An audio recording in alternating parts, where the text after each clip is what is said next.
नमस्कार, आप देख रहे हैं न्यूज नेशन में हूं पिनासी आगे और देश की बहस, हमारा वो शो जहां हम अपने दर्शकों को मौका देते हैं देश की बहस के लिए मुद्दा चुनने का वोटिंग के जरिए। और आज जिस मुद्दे को आपने वोटिंग के जरिए चुना है, सबसे ज्यादा वोटों के साथ उसी पर होगी देश की बहस। तो आज आपने सबसे ज्यादा वोट दिए हैं देश की बहस में। क्या जिन्ना पाकिस्तान जिताएगा यूपी चुनाव, इस मुद्दे पर 57% लोग चाहते हैं कि आज देश की बहस का मुद्दा बने। पाकिस्तान और जिन्ना का जिन एक बार फिर से यूपी चुनाव में आ गया है। कौन लेकर आया है इसे, किस तरह से एक बार फिर से इसने एंट्री कर ली है, राजनीति में तूफान उठ गया है। दरअसल एक इंटरव्यू में अखिलेश का कहना है कि पाकिस्तान सिर्फ राजनीतिक दुश्मन है, असली दुश्मन तो चीन है। बस फिर क्या था, बीजेपी ने चढ़ाई शुरू कर दी। बीजेपी नेता कह रहे हैं कि समाजवादी पार्टी तो याकूब मेमन और कसाब को टिकट थमा देती। दिन भर वार पलटवार का दौर चलता रहा, मगर सवाल का तूफान शांत नहीं हुआ कि क्या एक खास वोट बैंक को रिझाने के लिए खुलेआम पाकिस्तान को क्लीन चिट देने की कोशिश हो रही है, और क्या वाकई में पार्टियां सोचती हैं कि आप पाकिस्तान की पैरोकारी करेंगे, पाकिस्तान को दुश्मन नंबर 1 नहीं बताएंगे तो हिंदुस्तान का मुस्लिम क्या खुश होगा? क्या हिंदुस्तान के मुस्लिम की देशभक्ति पर सवाल उठा रहे हैं आप? और आखिर पाकिस्तानी राग अलापने के पीछे आपकी मंशा क्या है? इसी को डिकोड करेंगे, इसी पर होगी आज देश की बहस। सबसे पहले ये रिपोर्ट।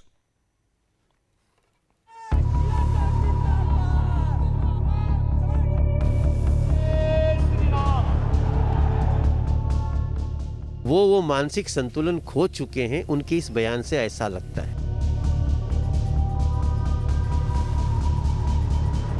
ये 5 साल सरकार चलाने के बाद अपना काम नहीं गिना पा रही। बीजेपी वोटों के खातिर ही पाकिस्तान का नाम लेती है, जबकि भारत का असली दुश्मन चीन है। लोहिया जी और नेताजी की इस पर स्पष्ट राय रही है। चीन हमारा असली दुश्मन है, जबकि पाकिस्तान राजनीतिक दुश्मन है। लेकिन बीजेपी लोकसभा में वोट पॉलिटिक्स के लिए सिर्फ पाकिस्तान को निशाना बनाती रही। जो पाकिस्तान आतंक का सबसे बड़ा सप्लायर है, जिस पाकिस्तान को 4 बार जंग के मैदान में भारतीय शूरवीरों ने धूल चटाई, क्यों टेरलैंड पाकिस्तान को असली दुश्मन या यूं कहें दुश्मन नंबर 1 नहीं मानते समाजवादी पार्टी के अध्यक्ष अखिलेश यादव? चुनावी चौसर में उनका पाकिस्तानी राग संयोग है या फिर प्रयोग? दिन भर इसी मसले पर राजनीति में सुनामी उठती रही। समाजवादी पार्टी सफाई पर सफाई देती रही। अखिलेश जी शुक्र मनाइए कि याकूब मेमन को फांसी हो गई है, वरना मैं बिल्कुल सीना ठोक के कह सकता हूं कि अखिलेश जी का बस चलता तो याकूब मेमन को भी नाहिद हसन के साथ चुनावी मैदान पे उतार। जिन्ना आपके आदर्श है, हमारे आदर्श तो है नहीं। अगर हमारे आदर्श होते तो हमारे लोग, हमारे बाबा अजदाद सरकार बनाते। मुस्लिम लीग के साथ सरकार तो आप लोगों ने मिलकर के बनाई। ये पहली बार नहीं, इससे पहले 31 अक्टूबर को अखिलेश यादव तब घिरे थे जब उन्होंने देश को एक करने वाले लौह पुरुष सरदार पटेल के बराबर बंटवारे के सूत्रधार जिन्ना को लाकर खड़ा कर दिया था, वो भी सरदार पटेल जयंती के ही दिन। सरदार पटेल जी, राष्ट्रपिता महात्मा गांधी, जवाहरलाल नेहरू, जिन्ना एक ही संस्था में पढ़ करके बैरिस्टर बन करके आए थे। एक ही जगह पर पढ़ाई लिखाई की उन्होंने, वो बैरिस्टर बनी, उन्होंने आजादी दिलाई। विरोधी कह रहे हैं कि अखिलेश को अपने एम फैक्टर की चिंता है, इसीलिए पाकिस्तान प्रेम उमड़ रहा है। पश्चिमी यूपी में पहले चरण के टिकट बंटवारे को देखें तो साफ हो जाता है कि मुस्लिम वोट बैंक पर बड़ी बिसात बिछाई गई है। धोखाधड़ी केस में गिरफ्तार नाहिद हसन कैराना सीट पर समाजवादी पार्टी के प्रत्याशी बनाए गए हैं। अखिलेश के पाकिस्तान प्रेम के पीछे यही वोटों का गुणागणित है। ऐसे में सवाल यही है कि क्या पाकिस्तान का नाम लेने से मुस्लिम वोट पाले में आ जाएगा? देश की बहस में चर्चा करने जा रहे हैं कि अखिलेश के जिन्ना और पाकिस्तानी राग के पीछे वजह क्या है, और उन्हें क्यों लगता है कि जिन्ना पाकिस्तान की वाहवाही से देश का मुस्लिम वोट बैंक खुश होगा। तो आज देश की बहस इसी मुद्दे पर होगी, और आज का सवाल जो हम अपने दर्शकों से पूछ रहे हैं, क्योंकि हम चाहते हैं कि देश की बहस में आप शामिल हों, हमारे दर्शक शामिल हों, कि क्या अखिलेश ने जानबूझकर पाकिस्तान का नाम उछाला है? क्या यूपी का चुनाव जीतने के लिए जिन्ना और पाकिस्तान का नाम लेना जरूरी है? हाँ या नहीं? अपनी राय हम तक पहुंचाइए। आप अपने मोबाइल से हमें वेबसाइट पर भी लॉगिन कर सकते हैं www.newsnationtv.com। हमारे ऐप को डाउनलोड कर सकते हैं। आप हमारे ट्विटर हैंडल या फेसबुक पेज के जरिए भी हमें वोट दे सकते हैं। साथ ही अगर आप विस्तार से अपनी राय देना चाहें तो हमारे व्हाट्सएप नंबर 9711002266 9711002266, इस नंबर पर आप वीडियो मैसेज रिकॉर्ड करके भेज सकते हैं। साथ ही साथ आप हमें व्हाट्सएप मैसेजेस भी, टेक्स्ट मैसेज भी अपनी राय कर सकते हैं। हमारे साथ हमारे खास मेहमान इस वक्त जुड़ चुके हैं। राकेश त्रिपाठी हमारे साथ, बीजेपी के प्रवक्ता, RSN सिंह हैं, पूर्व रॉ अधिकारी हैं, प्रोफेसर संगीत रागी हैं, राजनीतिक विश्लेषक, डॉक्टर अजीज खान हमारे साथ हैं, राष्ट्रीय प्रवक्ता समाजवादी पार्टी के, और हमारे साथ सलमान निजामी कांग्रेस के नेता भी अब से कुछ ही देर में जुड़ रहे हैं, और शोएब जमई भी हमारे साथ जुड़ेंगे, अध्यक्ष हैं IMF के, और तहसीन पुनवाला भी हमारे साथ राजनीतिक विश्लेषक इस वक्त जुड़ चुके हैं। आप सभी का स्वागत है। लेकिन इस बीच एक और बड़ी खबर आ रही है, क्योंकि उत्तर प्रदेश की जो बीजेपी का ट्विटर हैंडल है वहां पर क्या कुछ कहा गया है लेकर वो भी आपको दिखाएंगे। समाजवादी पार्टी की लिस्ट पर यूपी बीजेपी ने सवाल उठाए। ट्वीट में लिखा है कि नाहिद हसन और असलम अली जैसे आरोपियों को टिकट देकर तुष्टीकरण की राजनीति को हवा देने की कोशिश की गई है, इसलिए अखिलेश का पाकिस्तान का प्रेम बार बार उछल रहा है। आपको बता दें कि समाजवादी पार्टी के 159 उम्मीदवारों की लिस्ट जारी की है, जिसमें MY समीकरण की छाप दिखाई दे रही है। 31 मुस्लिम उम्मीदवारों को टिकट दिया गया है, जिसमें चौंकाने वाला नाम नाहिद हसन का है, जो कैराना से लड़ेगा। फिलहाल वो जेल में है, उनकी बहन ने पर्चा भरा, मगर अब नाहिद हसन मैदान में उतर आए हैं।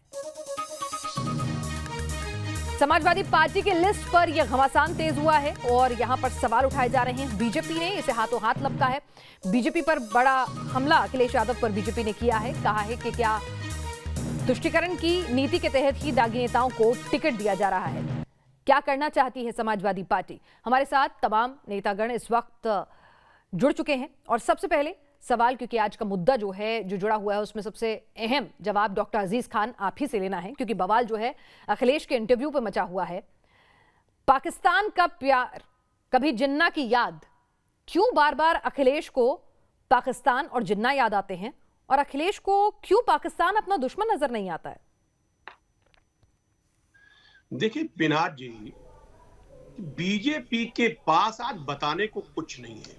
5 साल शासन सत्ता में रहने के बाद हालात ये हैं कि जब ये लोगों के बीच में जाते हैं तो झूठ बोलने के अलावा कुछ नहीं है। आज लोग जब कानून व्यवस्था पर सवाल करते हैं तो ये बाएं दाएं झांकते हैं, इनको परेशानी होती है। आज महंगाई पर जब लोग पूछते हैं कि 500 का सिलेंडर 1000 कैसे हो गया, तो उस पर ये जवाब नहीं दे पाते हैं।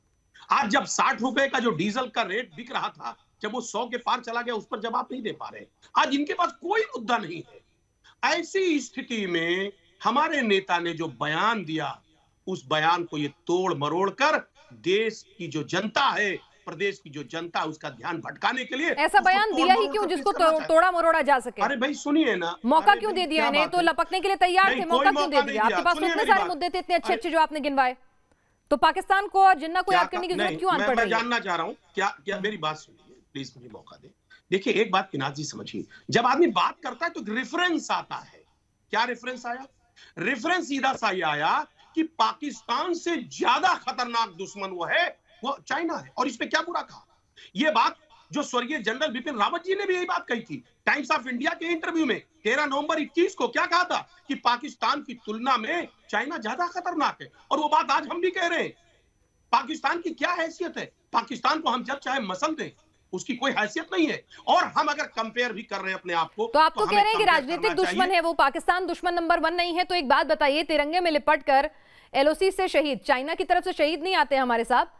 LOC से कितने शहीद आते हैं आपको भी मालूम है। उत्तर प्रदेश के कितने जाबाज जो है तिरंगे में लिपट कर आते हैं। कोई ही शायद ऐसा महीना जाता होगा जब देश में मैं शहीद किसी प्रदेश से नहीं बांट सकती हूँ, देश का शहीद देश का होता है। लेकिन फिर भी क्योंकि उत्तर प्रदेश का जिक्र है, वहां के चुनावों का जिक्र है, तो अफसोस के साथ कहूंगी कि उस मिट्टी के भी कई सपूत शहीद होते हैं और पाकिस्तान की गोलियों से शहीद होते हैं। तो फिर पाकिस्तान आपका दुश्मन नंबर 1 कैसे नहीं है साहब? आप समझ नहीं पाई या आप समझना नहीं चाह रही। मैंने नहीं, बिल्कुल समझना चाहूंगी। नहीं, मेरी गंभीरता से बात को समझिए जरा। देखिए देश देख रहा इंपॉर्टेंट मामला बात चल रहा है, नेशनल चैनल है आपका, इंपॉर्टेंट मामला है। देखिए एक बात हमने कहा, नेता ने हमारे क्या कहा, हमारे राष्ट्रीय अध्यक्ष ने क्या कहा? हमारे राष्ट्रीय अध्यक्ष ने कहा खतरनाक दुश्मन है चाइना। और आप देखिए ना, आज वो हमारे मुल्क पर हमला करना चाहता है। आज अरुणाचल प्रदेश से लेकर के आसपास लद्दाख में देखिए किस कदर वो अटैक कर चुका है। उसके जो फौजी हैं, उसके जो आर्मी के लोग हैं, वो किस कदर घुस गए हैं। उनकी नीयत ठीक नहीं है। अच्छा। अगर इस पर ये बात कहा जा रहा है तो क्या आज देखिए बायोलॉजिकल वार जो हो रहा है, आज पूरी दुनिया को उसने परेशान कर दिया है। ये कोरोना कहां से आया, जरा मुझे बता दीजिए आप। वोट के लिए बीजेपी पाकिस्तान को निशाना बनाती है, आपने ये कहा, लेकिन जबान से तो आपकी जिन्ना और पाकिस्तान निकला है, बीजेपी ने तो नहीं निकाला अभी तक। आप बात नहीं सुनेंगी। मैं सुनने के बाद ही अगला सवाल तो पूछूंगी ना। अगर आप कोरोना कहां से आया है? आज वो मुल्क चाइना पूरी तरह से पूरी दुनिया को कैप्चर करना चाहता है, कैप्चर करना चाहता है, ताकतवर है। हमें उसके खिलाफ आवाज उठाना पड़ेगा। आज हम अपने आप को किस श्रेणी में मानते हैं? हम पाकिस्तान की श्रेणी में मानते हैं अपने आप को, या हम बांग्लादेश की श्रेणी में मानते हैं? चलिए राकेश त्रिपाठी जी, बात को ये तोड़ मरोड़ रहे हैं आप, जब डैमेज हो गया, या आप लोगों ने तोड़ मरोड़ कर इनका बयान दिया? इन्होंने तो कहा कि भाई दो दुश्मन है, चीन और पाकिस्तान, पाकिस्तान ज्यादा बड़ा दुश्मन है, तो आप इनकी बात को तोड़ मरोड़ कर पेश कर रहे हैं। आप चाहते हैं पाकिस्तान आए उत्तर प्रदेश के चुनाव में? नहीं, देखिए पिनाक जी, अगर पाकिस्तान को वो छोटा दुश्मन बताते, चाइना को बड़ा दुश्मन बताते, तो हमारी आपत्ति नहीं होती इस पर। इन्होंने तो कहा वो पॉलिटिकल एनिमी है, राजनीतिक दुश्मन है, जिसको भारतीय जनता पार्टी बताती है। बहुत दुर्भाग्यपूर्ण है, बहुत आक्रोश में डालने वाला है। हजारों लोगों की जान गई है पाक परस्त आतंकियों के कारण, और हमने बार बार इसके साक्ष्य सौंपे हैं। अखिलेश यादव जी के इस बयान का पाकिस्तान आज किस प्रकार से उपयोग करेगा, इसकी कल्पना मात्र से आज खून खौल उठता है। पाकिस्तान के लिए तो अब तर्क हो सकता है ना कि उत्तर प्रदेश एक बहुत बड़ा सूबा है, वहां के मुख्यमंत्री रहे हैं, समाजवादी पार्टी के नेता है, और वो कह रहे हैं कि पॉलिटिकल एनिमी है, राजनीतिक तौर पर आरोप प्रत्यारोप किए जाते हैं पाकिस्तान को लेकर के। पाकिस्तान वास्तविक में दुश्मनी नहीं कर रहा है। पाकिस्तान ने अक्षरधाम में हमला नहीं कराया है, दिल्ली पर हमला नहीं कराया है, मुंबई अटैक के पीछे पाकिस्तान नहीं था, पुलवामा अटैक के पीछे पाकिस्तान नहीं था। पाकिस्तान सीज फायर का उल्लंघन नहीं करता है। पाकिस्तान जो लगातार हमारे सैनिकों की हत्या करने का काम करता है, वो पाकिस्तान नहीं करता है। यह बयान बहुत दुर्भाग्यपूर्ण, बहुत आक्रोश में डालने वाला है, शर्मनाक है, और इसके लिए अखिलेश यादव को प्रायश्चित करना होगा। माफी मांगेंगे खान साहब अखिलेश, अपमान किया है उन वीर सपूतों की शहादत का जो पाकिस्तान से लड़ते हुए अपने प्राणों की आहुति दे देते हैं, देश की रक्षा करते हुए, मां भारती की रक्षा करते हुए। अपमान किया है, अपमान उन मुसलमानों का भी किया है। क्या उनको रिझाने की कोशिश है? पाकिस्तान की तारीफ करेंगे तो क्या मुस्लिम वोट बैंक आपके साथ आ जाएगा? आपको ये लगता है? नहीं, पिनाक जी, केवल अब ये केवल पाकिस्तानी नहीं है। इन्होंने बिना किसी रेफरेंस के पहले जिन्ना का नाम लिया, और सरदार वल्लभ भाई पटेल की जयंती के दिन इन्होंने जानबूझ करके, जब पूरा देश राष्ट्रीय एकता दिवस मना रहा था, तब इन्होंने मोहम्मद अली जिन्ना का नाम लिया और जिन्ना की तुलना सरदार वल्लभ भाई पटेल से करके उस दिन सरदार वल्लभ भाई पटेल का अपमान किया था। देश की एकता अखंडता के लिए जिसने अपना जीवन खपा दिया, उनका अपमान किया। इनके नेता तालिबान के लड़ाकों को भारत के स्वतंत्रता संग्राम सेनानियों के। प्रोफेसर संगीत रागी भी कुछ कहना चाह रहे हैं, जरा उनको भी सुन लूं, फिर मैं आपके साथ पास आती हूँ। उत्तर प्रदेश के चुनाव में इनका क्या? ठीक है, मैं आऊंगी आपके पास खान साहब, उत्तर लेने आऊंगी, एक एक करके सबको पैनल में जगह दे दूं। आपसे 3 सवाल हो चुके हैं। रागी साहब। पिनाक जी, मैं 2-3 बातें बहुत शॉर्ट में कहूंगा। अखिलेश यादव के कहने का बहुत साफ साफ है, मतलब है कि जो पाकिस्तान के साथ जो हमारी लड़ाई है वो हमारी राजनीतिक लड़ाई है। राजनीति के लिए बीजेपी पाकिस्तान का नाम लेती है। वाकई पाकिस्तान हमारा दुश्मन नहीं है। जो रियल दुश्मन है वो चाइना है। और ये जॉर्ज फर्नांडिस के बयान से तुलना करते हैं। साहब, जॉर्ज फर्नांडिस ने कहा था दुश्मन नंबर 1। आप ये मत लोगों को घाल मेल कीजिए। आप कह रहे हैं कि चीन दुश्मन नंबर 1 है, लेकिन पाकिस्तान राजनीतिक दुश्मन है, यानी कि राजनीति के लिए उसको प्रयोग किया जाता है, वो वाकई दुश्मन नहीं है। ये आपके बौद्धिक स्तर का एक बहुत बड़ा सबूत है। दूसरा इसका पक्ष यह है कि पूरा मान करके अखिलेश यादव की सरकार चल रही है या समाजवादी पार्टी चल रही है कि उत्तर प्रदेश का मुसलमान पाकिस्तान परस्त है। यदि हम पाकिस्तान के जिन्ना के पक्ष में बात करेंगे, यदि पाकिस्तान के पक्ष में बात करेंगे, तो मुस्लिम वोट की जो खेती होगी वो हमारे पक्ष में होगी।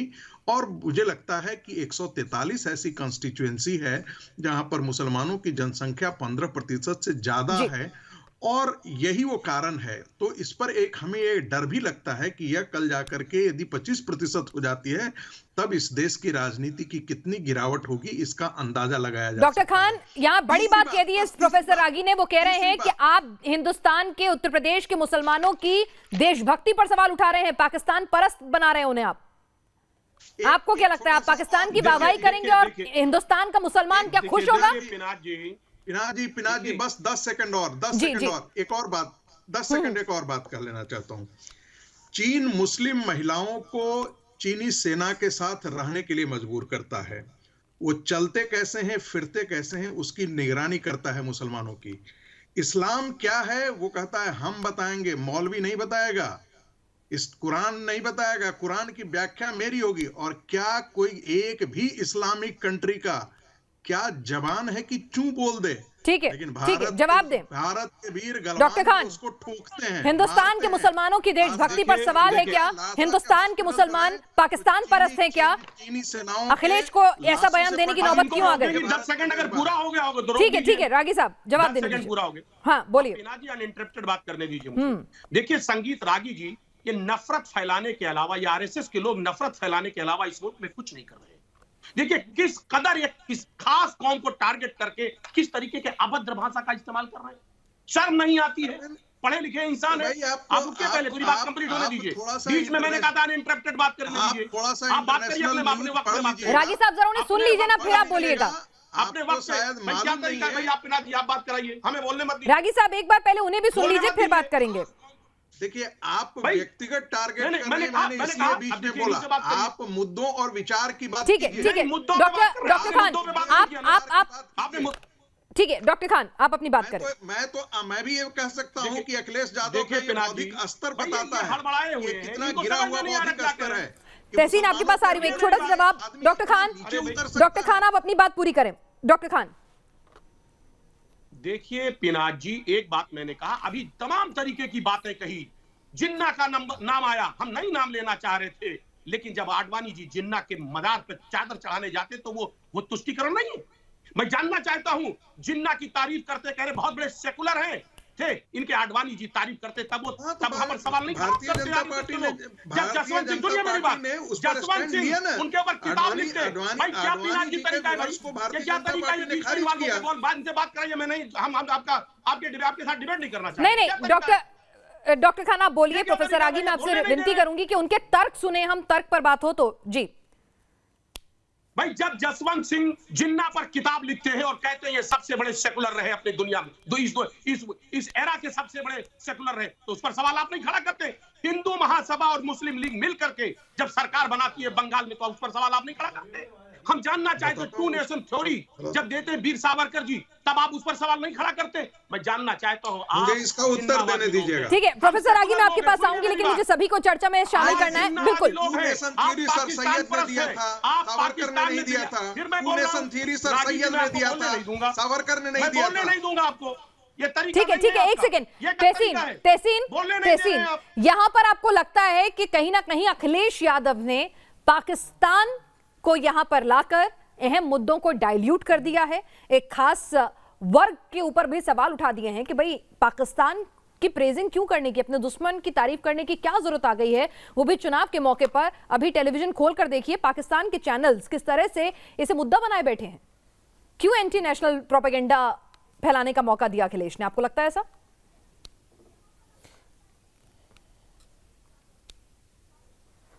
नहीं, मुझे ऐसा बिल्कुल नहीं लगता है। अगर आपका तर्क ये है कि कोई भी विपक्ष का नेता जो हमारे पड़ोसी मुल्क है उनके बारे में बातचीत ही नहीं करे, और ये अधिकार सिर्फ माननीय प्रधानमंत्री का हो कि वो बिना किसी नतीजे के बिना किसी इनविटेशन के पाकिस्तान जाए और बिना किसी नतीजे के लौटे और वहाँ जाकर कुछ अचीव भी न करे, तो मुझे लगता है ये संभव नहीं एक लोकतंत्र में। आपने बिल्कुल सही कहा पीनाज जी कि भारत के मुसलमानों को नहीं पाकिस्तान से कोई लेना देना है, चाइना से उनका कोई मतलब है। मतलब सिर्फ ऐतिहासिक तौर से भारतीय जनता पार्टी उनके राजनीतिक पूर्वजों का है। अभी अजीज़ खान साहब ने बनाया, जिस तरह से हिंदू महासभा और मुस्लिम लीग ने 3 सूबों में सरकार बनाई सिर्फ कांग्रेस की सरकार को बाहर रखने के लिए, अंग्रेज़ों के तलवे चाटे और अंग्रेज़ों को कहा नहीं, आप क्विट इंडिया मूवमेंट को आप टच कीजिए, हम आपके साथ हैं, हम सरकार में बने रहेंगे, और सरकार गिरने के बाद भी मिनिस्ट्रियल पद बना कर रखे। ये इनका इतिहास रहा है। वहां के इतिहास से लेकर आज तक अजीत डोवल साहब ने आतंकवादियों को बिना वीजा के अफगानिस्तान छोड़कर आए, वही पाकिस्तानी आतंकवादी जो बाद में 9/11 की घटना में शामिल थे। आज तक पाकिस्तान परस्त होने का अगर किसी ने काम किया है वो भारतीय जनता पार्टी। ये अडवाणी साहब थे जो गए जिन्ना के मज़ार पे, उन्होंने सजदा किया और कहा जिन्ना से बड़ा सेक्युलर इस मुल्क में कोई नहीं है। तो भारतीय जनता पार्टी का इतिहास है। मैं 2 या 3 चीज बात कहकर अपनी बात समाप्त करना चाहता हूं। परस्ती का काम अखिलेश यादव ने हमसे ज्यादा कैसे कर लिया, क्योंकि इनको लगता है कि कांग्रेस पार्टी को पाक परस्ती का ज्यादा अधिकार है। मैं उसका उत्तर दे दूंगा अगर आप बीच में बोलना बंद करेंगे। ये पीनाज जी का शो है, ये पिनाज जी का शो है, अगर आप बीच में बोलना बंद करेंगे तो मैं उत्तर दूंगा। अगर आपको अपनी मन की बात करनी है तो मैं काम की बात नहीं कर सकता, क्योंकि मन की बात खोखली होती है, काम की बात दुरुस्त होती है और महत्वपूर्ण होती है मुल्क के लिए। तो मन की बात बंद कीजिए। देश पछता रहा है मन की बात सुनकर, अब काम की बात सुनिए। जब कर्नल संतोष बाबू और 20 हमारे वीर सैनिक मां भारती के सपूत्र शहीद हुए, इसके लिए जिम्मेदार 2 व्यक्ति थे। पिनाजी मैं बड़ी जिम्मेदारी से कह रहा हूं, अमित शाह जी और अजीत डोवल जी। चाइना का ऑपरेशन चल रहा था लद्दाख में, 18 लेटर गए अमित शाह जी को कि वो हमारे टेरिटरी में एनक्रोच कर रहे हैं। 19 सैटेलाइट इमेजेस गए अजीत डोवल जी को कि वो एनक्रोचमेंट हो रहा है। और भारत के जो गृह मंत्री थे आज के मुद्दे पर वापस आते हैं, ठीक है, उस पर हमने कई बार बहस की, कई बार सवाल उठाए हैं, राहुल गांधी ने भी सवाल उठाए हैं। मैं आज के मुद्दे पर कह रही हूं कि क्या दुश्मन मुल्क को ये कह देना, आप सोचिए उस सैनिक के मन पर क्या बीतती होगी जो अपने प्राणों की आहुति देता है, उस मां के ऊपर क्या बीतती होगी जो पाकिस्तान से मां भारती की रक्षा करते हुए शहीद हो गया। जब देश के ही एक पूर्व मुख्यमंत्री रह चुके शख्स ये कहते हैं कि पाकिस्तान हमारा दुश्मन नहीं है, वो तो बीजेपी ने बना रखा है राजनीतिक दुश्मन, तो उस मां पर, उस शहीद के परिवार पर क्या बीतती होगी, मैं ये पूछ रही थी। पुलवामा में जो हमारे पुलवामा बचाव कर रहे हैं, बेसब्री से इस बयान का बचाव कर रहे हैं। पुलवामा के हमारे उस शहीद की पत्नियों से मुझे नहीं पता इस पैनल में, मुझे नहीं पता पुलवामा के हमारे शहीद के पत्नियों से कितने इस पैनल में बैठे हुए लोग ने मिले। मैं जानता हूं न्यूज़ नेशन टीवी मिला होगा और मैं मिला हूं, और उनका प्रश्न क्या है, क्या वो भी देशद्रोही है कि पुलवामा की घटना घटी कैसे, इंटेलिजेंस होने के बाद अजीत डोवल फेल कैसे हुए, वो आरडीएक्स कैसा है, वो भी देशद्रोही प्रश्न पूछना। मैं दूसरा प्रश्न पूछना चाहता हूं, बार बार आप कहते हैं उन सैनिकों के मन पे क्या, उनके परिवारों के मन पे क्या बीतती होगी, उनके मन में क्या बीती होगी जब प्रधानमंत्री जी बिना किसी इन्विटेशन के गए पाकिस्तान और बिना किसी नतीजे के लौटे, उनके ठीक है, क्या प्रधानमंत्री का बिना इनविटेशन के कूटनीतिक रिश्तों की बहाली के लिए जाना और पाकिस्तान को अपना दुश्मन ना कहना, ये एक बराबर हो सकते हैं? राकेश जी और प्रोफेसर आगी से इसका मैं जवाब लूंगी, लेकिन डॉक्टर शोएब जमई भी हमारे साथ जुड़े हुए हैं। डॉक्टर शोएब जमई, अध्यक्ष IMF के। डॉक्टर शोएब जमई, क्या यहां पर पाकिस्तान की अपीजमेंट कर हिंदुस्तान के मुसलमानों की देशभक्ति पर सवाल उठाया जा रहा है कि क्या भाई उनको साधने के लिए आप पाकिस्तान की तारीफ करेंगे तो क्या हिंदुस्तान का मुसलमान क्या पाकिस्तान को दुश्मन नंबर 1 नहीं मानता है?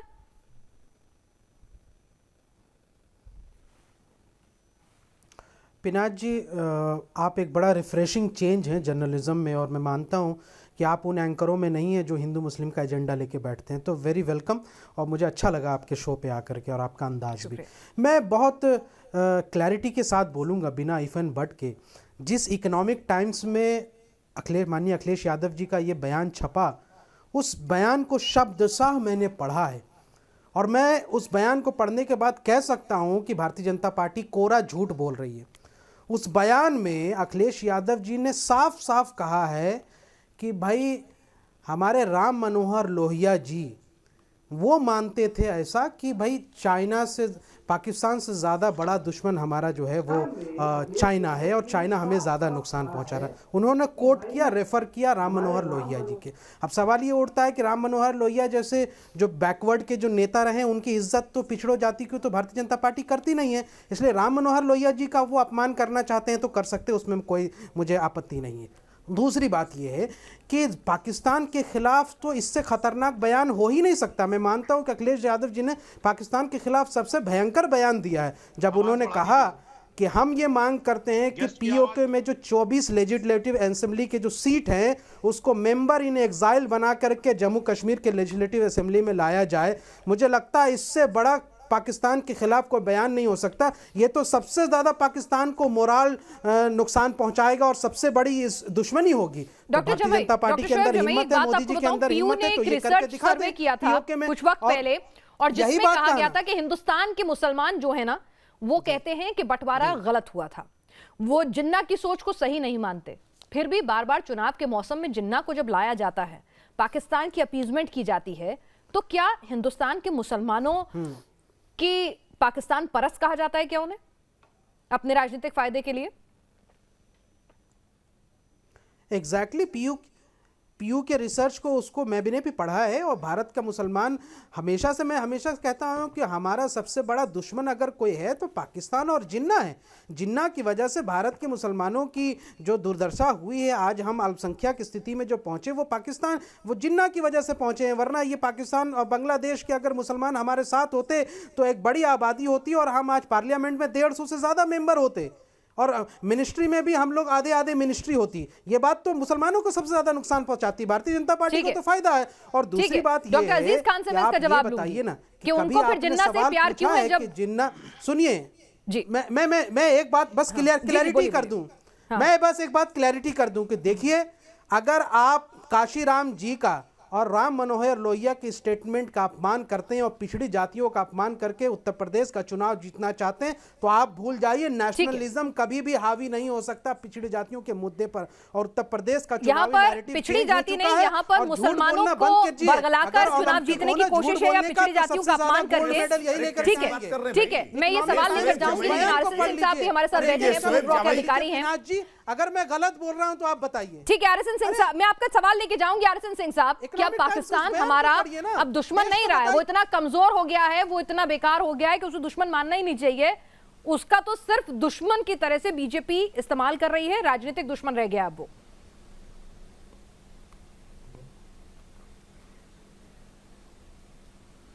नहीं, आज जो डिबेट हो रहा है वो इस मुद्दे पे हो रहा है। मैं इससे चुनावी प्रक्रिया से मुझे बिल्कुल अलग रखिए। डिबेट हो रहा है कि कौन हमारा राजनीतिक दुश्मन है, कौन हमारा वैचारिक दुश्मन है, कौन हमारा सांस्कृतिक दुश्मन है।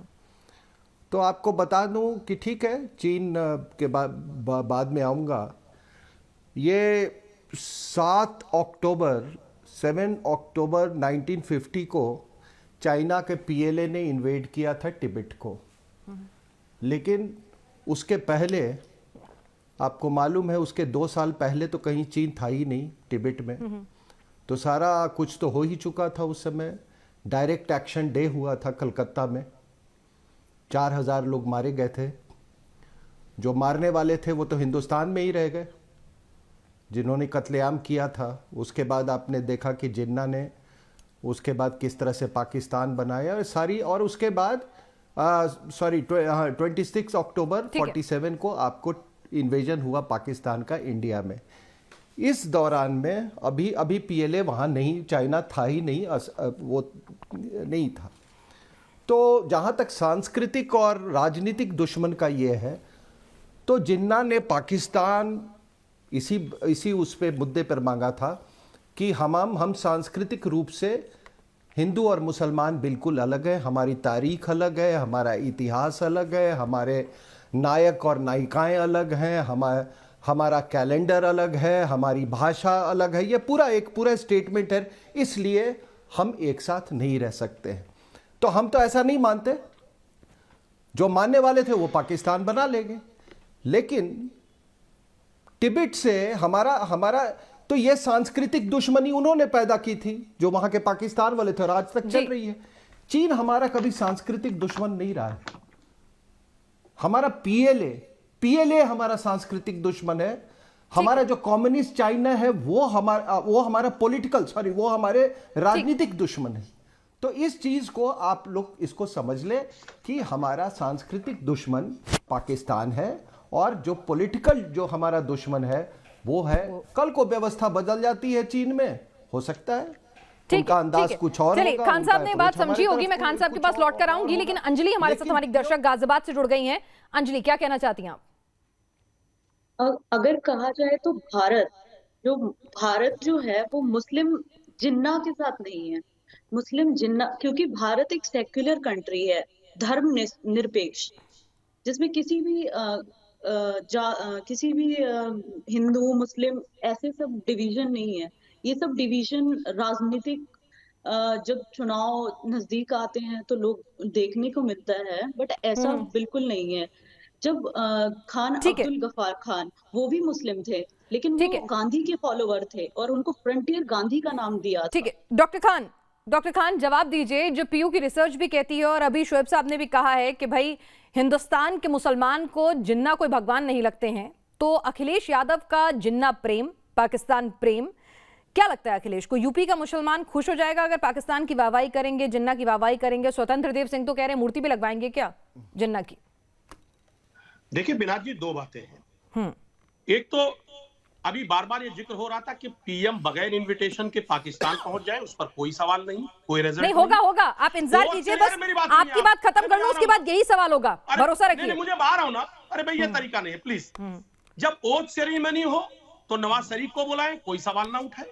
जो लोग नाखून इस मुल्क की आजादी में जिन्होंने नहीं कटाया है, सवाल वो राष्ट्रीयता की बात करते हैं, वो हिंदू और मुसलमान की बात करते हैं, वो मुसलमानों को, हिंदुओं को, लोगों को, यहाँ इस मुल्क के लोगों को सर्टिफिकेट वो देंगे जिनका आजादी से कोई लेना देना नहीं है। मैं जानना चाह रहा हूं, आज जब इस मुल्क के लोग, इस प्रदेश के लोग, उत्तर प्रदेश के लोग आज महंगाई पर बात करना चाहते हैं, ये भाग रहे हैं, बेरोजगारी पर बात करना चाह रहे हैं तो भाग रहे हैं, कानून व्यवस्था की स्थिति है कि लकीम। तो फिर अखिलेश इनकी ट्रैप में क्यों आ रहे हैं? अखिलेश बार बार जिन्ना और पाकिस्तान को क्यों याद कर रहे हैं? अखिलेश इनकी ट्रैप में क्यों फंस रहे हैं? सुनिए ना, अरे सुनिए ना, मैं और ये जब चाइना को से बुला करके झूला झुलाए तो ये ठीक है, लेकिन वही जब वो गलवान में अटैक कर दे तो ये कहते हैं साहब हम उनके ऐप बंद करके उसको इकोनॉमिकली डाउन करने जा रहे हैं। और आज आप देखिए कि जो ट्रेड बढ़ा है, जो सुनिए मेरी बात, जो बिजनेस बढ़ा है 1.5 साल में 1.5 गुना बढ़ गया। हकीकत ये है, ये जो काम करें ये राष्ट्रीयता के परिप्रेक्ष्य में आता है। दूसरा कोई शख्स नाम ले ले तो इसका मतलब वो शख्स जो है वो पाकिस्तान परस्त हो गया, वो राष्ट्र ठीक है। राकेश त्रिपाठी, प्रधानमंत्री अगर ओथ में इनवाइट करें, खुद बिना बुलाए चले जाएं तो वो तो देशभक्ति होनी चाहिए, लेकिन अखिलेश कह दें तो वो आपको चुभने लगता है, उसका आप हल्ला मचा लेते हैं, क्यों भाई? और वो भी तोड़ मरोड़ कर। ठीक साहब, लेकिन खान साहब इसके बाद आप भी मुझे जवाब देंगे सीधे। एक सवाल का जवाब आप भी मुझे देंगे, सवाल के जवाब में सवाल नहीं पूछेंगे। खान साहब, मैंने आपको पूरा बोलने का मौका दिया है, उम्मीद करूंगी इतनी साफ गोई से आप भी जवाब दें। राकेश त्रिपाठी जी, सुन लीजिए, मैं स्पष्ट कर देता हूं, समाजवादी पार्टी के लोगों को अंतर्राष्ट्रीय कूटनीति, विदेश नीति के बारे में कोई समझ ही नहीं है। केंद्र में नरेंद्र मोदी जी के प्रधानमंत्री बनने के बाद उनका पाकिस्तान जाना और पाकिस्तान को इनवाइट करने की अंतर्राष्ट्रीय स्तर पर बहुत सराहना हुई। पूरी दुनिया की ने इस बात को सराहना की कि पाकिस्तान के साथ बेहतर रिश्ते करने के लिए भारत ने एक सकारात्मक प्रयास शुरू किया है। लेकिन पाकिस्तान को हमने एक्सपोज करने का काम किया। पाकिस्तान के जो पुलवामा का हमला जिसका जिक्र अभी कर रहे थे, हमने एक्सपोज करने का काम किया पाकिस्तान को पूरी दुनिया के सामने कि किस प्रकार से उसका हाथ है। लेकिन ये पॉलिटिकल एनिमी कह करके, राजनीतिक दुश्मन कह करके आपने तो आज क्लीन चिट थमा दी। और उसके बावजूद इस पूरे पैनल में बैठे हुए जितने भी, मैं खास समुदाय के लिए कह रहा हूं, खास समुदाय के जो लोग इस पैनल में बैठे हुए हैं, एक ने भी निंदा नहीं की। राकेश जी, क्या दिक्कत है? वो भी इंटरनेशनली, वो सीएम से ज्यादा पीएम बनने के ख्वाब देख रहे हैं, उनको लग रहा हो क्यों नहीं इंटरनेशनल मौकों पर ऐसे बयान देने चाहिए? क्या दिक्कत है? तरह का कोई लाभ भारत को हो सकता है या पाकिस्तान को? नहीं, अगर पीएम का जाना आप कह रहे हैं कूटनीतिक रणनीति है, तो अखिलेश का बयान भी सोच लीजिए ना, कूटनीतिक है, क्या दिक्कत है? जल्दी पैच करो। नहीं, मैं तो पिनाजी इसलिए कह रहा हूं, देश देख रहा है, आपकी डिबेट देश देख रहा है, देश के सामने ये सवाल छोड़ रहा हूं। क्या देश ये इस बात का फैसला कर सकता है कि अखिलेश यादव के इस बयान से पाकिस्तान को फायदा होगा या भारत को फायदा होगा? ठीक है भारत ने अगर डॉक्टर खान, आपने बहुत सारे सवाल पूछे, इस बार सवाल का सीधा जवाब दीजिएगा और उसी मुद्दे पर रहिएगा, नहीं तो फिर आप कहेंगे कि मैं आपको बोलने नहीं देती। अब आप सुन लीजिए डॉक्टर खान, सीधा सवाल, पाकिस्तान परस्त मानते हैं अखिलेश यूपी के मुसलमानों को, जिन्ना जिसे देश के मुसलमान पसंद नहीं करते हैं उसे अखिलेश क्यों पसंद करते हैं?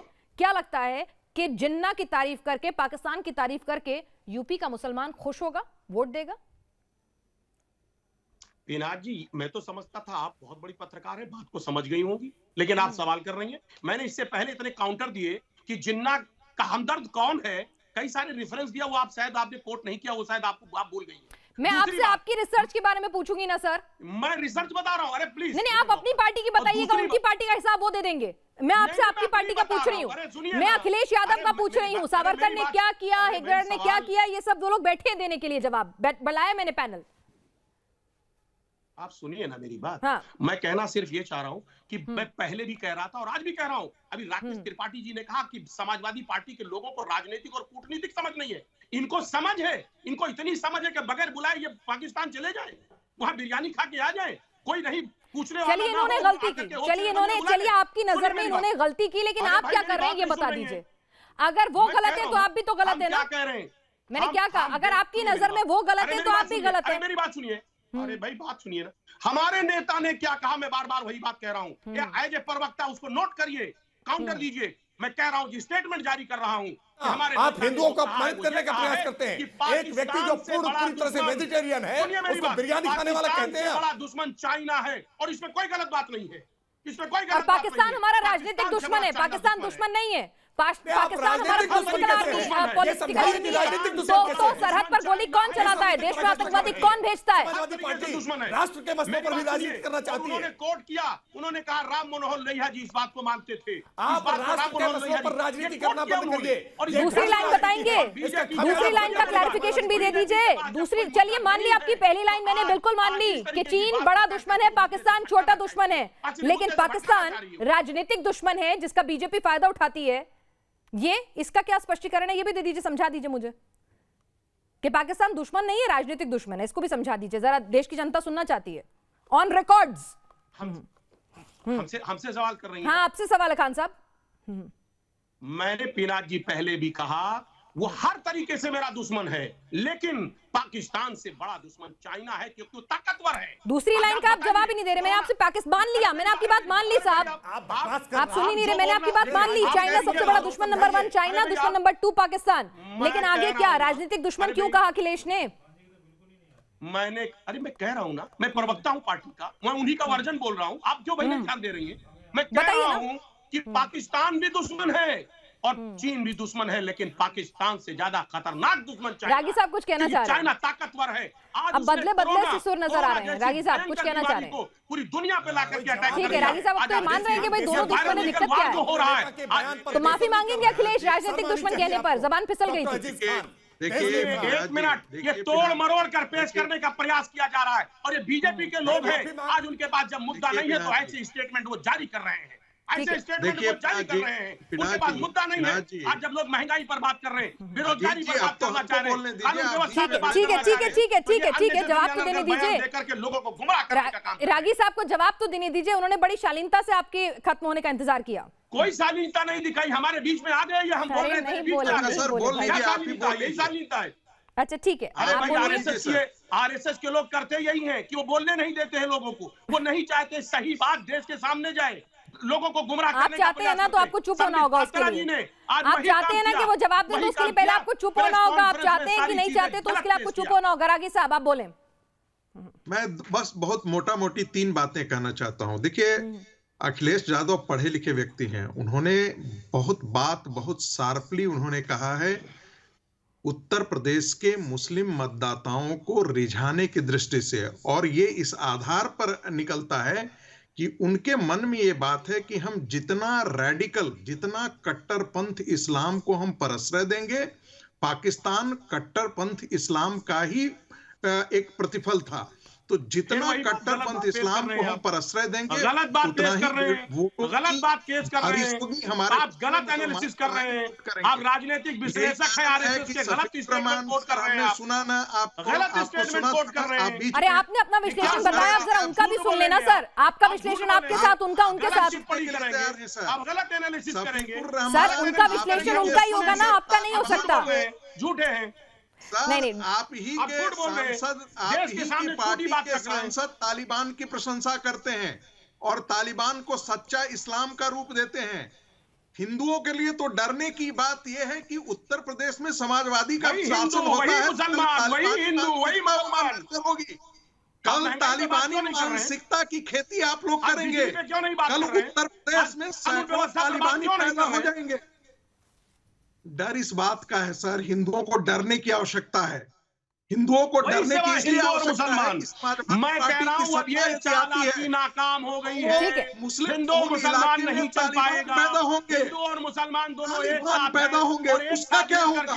माननीय अखिलेश यादव जी को जिताने जा रहा है बीजेपी की सरकार। ठीक है, डॉक्टर शोएब जमाई मुझे एक बात बता दीजिए कि यहाँ पर चुनावी मौसम में बार बार पाकिस्तान और जिन्ना का जिन आप बोतल से बाहर निकालते हैं जैसे ही चुनाव नजदीक आने लगते हैं, चाहे वो लोकसभा के हों चाहे विधानसभा के हों। क्या ये देश के मुसलमानों का मजाक उड़ाना नहीं है कि भाई आप आज़ादी के इतने साल बाद भी जिन्होंने यहाँ रहने का, हिंदुस्तान में बसने का फैसला किया है, जबकि पास विकल्प उनके पास मौजूद था, आप उनको पाकिस्तान परस्त समझते हैं, आप उनको जिन्ना को पसंद करने वाला समझते हैं?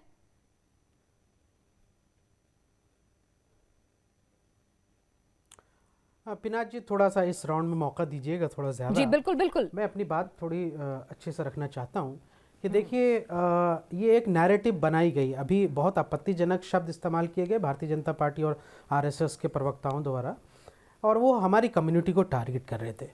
क्या ये भूल गए कि ब्रिगेडियर उस्मान और वीर अब्दुल हमीद इसी उत्तर प्रदेश की धरती से आते हैं और पाकिस्तान के ख़िलाफ़ भारत के लिए कितनी बड़ी शहादत और बलिदान उन्होंने दिया है देश के लिए, वो लोगों को भूलना नहीं चाहिए। दूसरी बात, बार बार एक कम्युनिटी की निष्ठा पर सवाल उठाने से पहले इन लोगों को ये देख लेना चाहिए कि पिछले 6 सालों में सवाल उठा रहे हैं कि आप जिस तरह से आज अखिलेश यादव के इस बयान की निंदा नहीं कर पा रहे। मैं इनके बीच में नहीं बोल रहा। ठीक है राकेश, एक मिनट सुन ले, उनकी बात सुन ले। मैं इनके बीच में नहीं बोल रहा। उन्होंने शहादत पर सवाल नहीं उठाया है, लेकिन ये कहा है कि अखिलेश का बयान जो है वो उन्हें गलत नजर आता है। आपको नहीं गलत नजर आता है? ठीक है, एक बड़े चैनल पर हम लोग बैठते, मुझे लगता है थोड़े डिसिप्लिन का ख्याल नजर नहीं आएगा। इनकी पाक परस्ती। ठीक है राकेश, एक मिनट सुन लीजिए ना। अगर नजर नहीं आएगा तो जनता के सामने इनका व्यू भी चला जाएगा। एक बार सुन लीजिए राकेश त्रिपाठी जी। जी बोलिए जमाई साहब। हाँ, दूसरी बात, ये जो हमारी कम्युनिटी पे सवाल उठा रहे हैं, पिछले 5 सालों से पाकिस्तान के लिए जासूसी करने वाले जो पकड़े गए, उनकी लिस्ट उठा करके देख लीजिए, उसके नाम क्या है, तो आपको दूध का दूध पानी का पानी हो जाएगा कि किसके खून में गद्दारी है। भारतीय जनता पार्टी के आईटी सेल का जो मध्य प्रदेश का था, वो क्या पाकिस्तान के लिए, आईएसआई के लिए जासूसी करते हुए नहीं पकड़ा गया था? ये कोई झूठ बात है क्या? नहीं है ना, सब जानते हैं, पूरे देश के लोग जानते हैं। दूसरी बात यह है कि आप जिन्ना की बात लेकर के आते हैं। मैं तो मानता हूं कि भारत के विभाजन में जितना जिन्ना का हाथ है, उतना ही बहुत बड़े दोषी जो है सावरकर है, क्योंकि जो विभाजनकारी शक्तियां थी उसके साथ हाथ मिलाने का काम किसने किया? सावरकर ने किया। सरकार बनाने के बाद कानपुर अधिवेशन में जस्टिफाई कर रहे थे कि हमारा सिंध में और पंजाब में सरकार बनाना सही है, बंगाल में। तो इसलिए भारत के विभाजन में जितने जिन्ना रिस्पॉन्सिबल है, उतने ही सावरकर रिस्पॉन्सिबल। देश का मुसलमान क्या सावरकर प्यार करता है? बात करो। इसलिए सावरकर क्या जिन्ना को प्यार करता है? के साथ लो, इज्जत के साथ। जमाई साहब, देश का मुसलमान क्या जिन्ना को प्यार करता है? फालतू की बात नहीं करते। देखिए, देश का मुसलमान क्या जिन्ना का सम्मान करता है? ये गलत है। मैं तो कह रहा हूँ सारा मुस्लिम समाज जिम्मेदार था। इस्लामिक देश का मुसलमान जिन्ना को अपना सबसे बड़ा दुश्मन मानता है, मॉन्स्टर मानता है। तो फिर आप अखिलेश के बयान की निंदा क्यों नहीं करते? अगर आपको जिन्ना दुश्मन लगता है, पाकिस्तान दुश्मन लगता है, तो फिर क्यों नहीं अखिलेश के बयान की आप निंदा करते? और यही विभाजन के कारण था। इस्लाम अपने आप में विभाजित करने वाली जब आप बयानों को तोड़ मड़ोड़ के पेश करेंगे तो सही का सही और गलत का गलत कहने की हिम्मत होनी चाहिए। भारतीय जनता पार्टी के लिए पाकिस्तान एक संजीवनी बूटी की तरह है। जब सारे मुद्दे खत्म हो जाते हैं, जब हार नजदीक आने लगता है, तो संजीवनी बूटी आती है पाकिस्तान के तौर पर।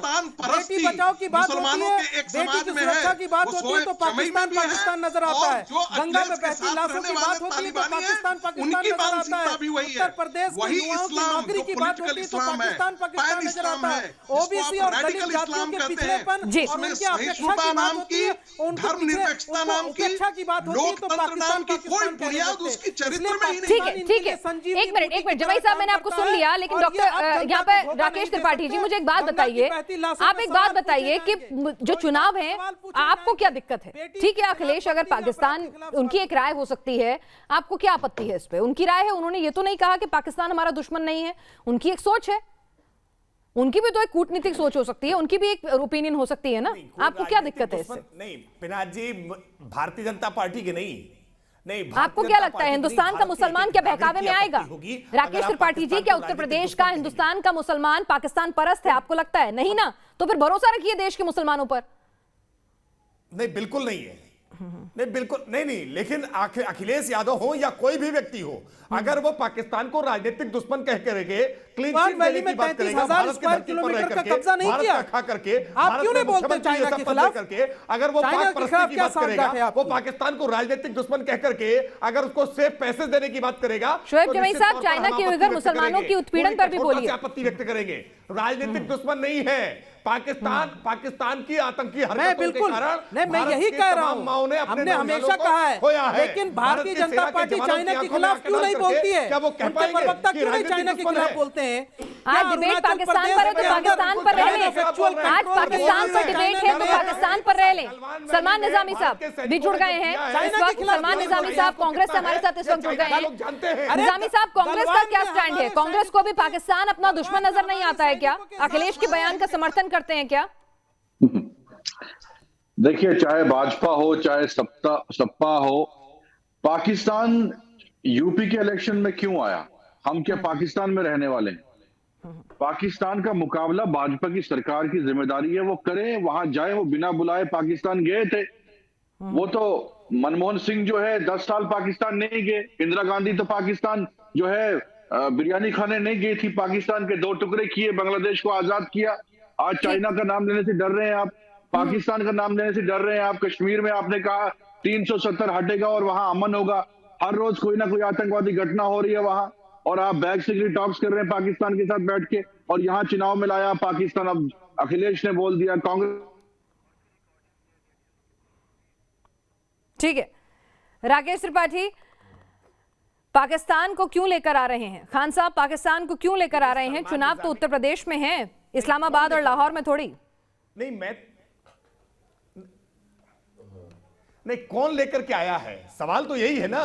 पाकिस्तान का नाम तो भारतीय जनता पार्टी के किसी नेता ने अपनी जबान से नहीं लिया है। मोहम्मद अली जिन्ना का नाम भारतीय जनता पार्टी के किसी नेता ने अपनी जबान से नहीं लिया। हमने तालिबान का नाम हमारे किसी नेता ने अपनी जबान से नहीं लिया। जबान से नाम लिया है समाजवादी पार्टी के। डॉक्टर खान, उत्तर प्रदेश में सरकार की नाकामियां कम पड़ गई कि पाकिस्तान याद आ गया? डॉक्टर खान, उत्तर प्रदेश में सरकार की नाकामी गिनाना कम पड़ गया कि आपको पाकिस्तान और जिन्ना याद आ गए यूपी के चुनाव में?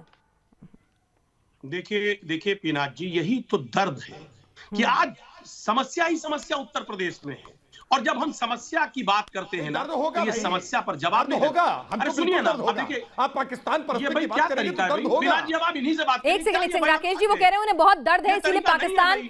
ठीक है, देखिए सुनिए ना, आपकी सरकार की नाकामियों का बहुत दर्द है, योगी सरकार ने काम नहीं किया, बहुत दर्द है, इसीलिए कमियों की बजाय पाकिस्तान और जिन्ना याद आ रहे हैं इसी में। हाँ बताइए सर खान साहब, कम से कम बात करने दें। ये भाई क्या इरिटेशन है यार, बीजेपी बहुत घबराई हुई है, कुछ बहुत इरिटेशन हो रहा है। मैं जानना चाह रहा हूँ कि आज बहुत बड़े मुद्दे हैं, आज उत्तर प्रदेश के बड़े बड़े मुद्दे हैं। कोरोना में कैसी कैसी स्थितियां पैदा हुई, 800 का सिलेंडर 80,000 में बिका, उस पर सवाल का जवाब नहीं देंगे। लाशों को इन्होंने ढका टीन सेट से, उस पर जवाब नहीं देंगे। गंगा में किस तरीके से लाशें भाई, उस पर जवाब नहीं देंगे। इन्होंने सदन तक में कहा ऑक्सीजन से मौतें नहीं हुई, इससे बड़ा झूठ क्या हो सकता है? उस पर जवाब नहीं है। मुद्दे आपके पास, तो फिर जिन्ना और पाकिस्तान क्यों याद कर रहे हैं? क्यों इनकी टेरिटरी में आके खेल रहे हैं? ये तो चाहते ही यही है ना।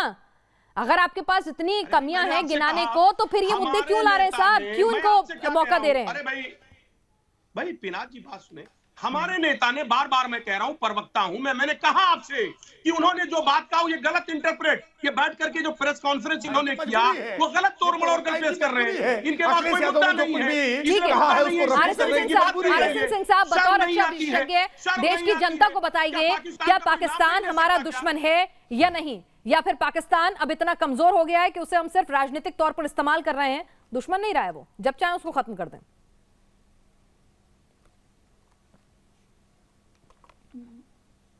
नहीं, राजनीतिक तौर पे तो पाकिस्तान का हमेशा इस्तेमाल किया जाता रहा है। आप देखिए, एक प्रदेश के 2 मुख्यमंत्री जिनका कोई बॉर्डर नहीं है पाकिस्तान से, उनका नेपाल से बॉर्डर है, लेकिन वो कभी काठमांडू नहीं गए, आज तक नहीं गए, लेकिन पाकिस्तान का दौरा उन्होंने किया। अब पता नहीं क्या मानसिकता है, शायद यही मानसिकता है कि पाकिस्तान जाने से वोट बैंक में इजाफा होता है। अब आपको मालूम है किस प्रदेश की बात कर रहा हूं मैं, और किस मुख्यमंत्री के, दोनों मुख्यमंत्री की बात कर रहा हूं। तो मुझे नहीं लगता वो किस लिए गए थे। वो जमहूरियत सीखने गए थे, वो यहाँ से फॉरेन डायरेक्ट इन्वेस्टमेंट, आप बता दें, फॉरेन डायरेक्ट इन्वेस्टमेंट लेने गए थे। लेकिन उन दोनों ने बड़ी चेष्टा करके वो पाकिस्तान का उन्होंने दौरा किया था।